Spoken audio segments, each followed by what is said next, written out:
अस्सलामुअलैकुम। आज की वीडियो में हम आपको बताने जा रहे हैं 10 खुशकिस्मत इंसानों की निशानियां। बयान किया जाता है खुशकिस्मती की 10 निशानियां हैं। उससे पहले मैं आपको वो 10 निशानियां बताऊं। मेरे YouTube चैनल पर नए आने वाले बहन भाइयों को दरखास्त है कि मेरे चैनल पर सब्सक्राइब करें और अगर वीडियो पसंद आए तो आगे शेयर करें। बयान किया जाता है कि खुशकिस्मती की 10 निशानियां हैं।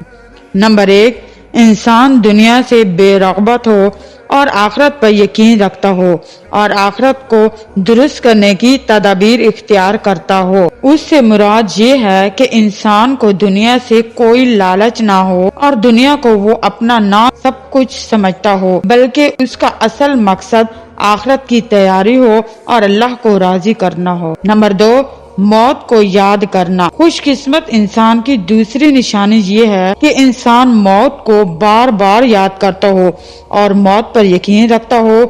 अक्लमंद शख्स वही है जो मरने से पहले मौत की तैयारी करे। नंबर 3, ज्यादा बोलने से परहेज करता हो।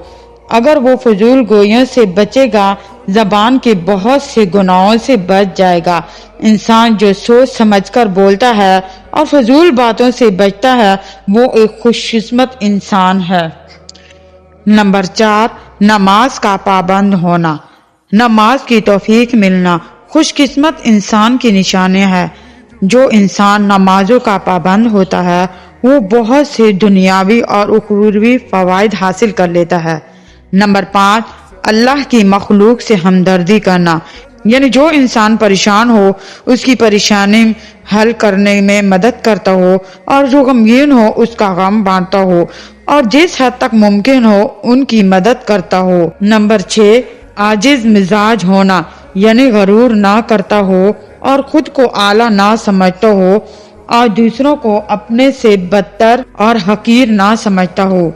नंबर 7, अच्छे इखलाक वाला, सखावत करने वाला, यानी इंसान अच्छे इखलाक वाला हो और दूसरों की गलती माफ और दरगुजर करने वाला हो, रिश्ते जोड़ने वाला हो, अपने हाथ और जबान के शर से दूसरों को महफूज रखने वाला हो, हराम माल से खुद और अपने बीवी बच्चों को बचाता हो। नंबर 9, नेक लोगों की मजलिस इख्तियार करता हो और बुरे लोगों की महफिल से खुद को बचाता हो। नंबर 10, अपने गुनाहों से रोता हो और अल्लाह पाक से तौबा करता हो। अल्लाह पाक हमें तौबा करने की तौफीक अता फरमाए और दीन की समझ अता फरमाए।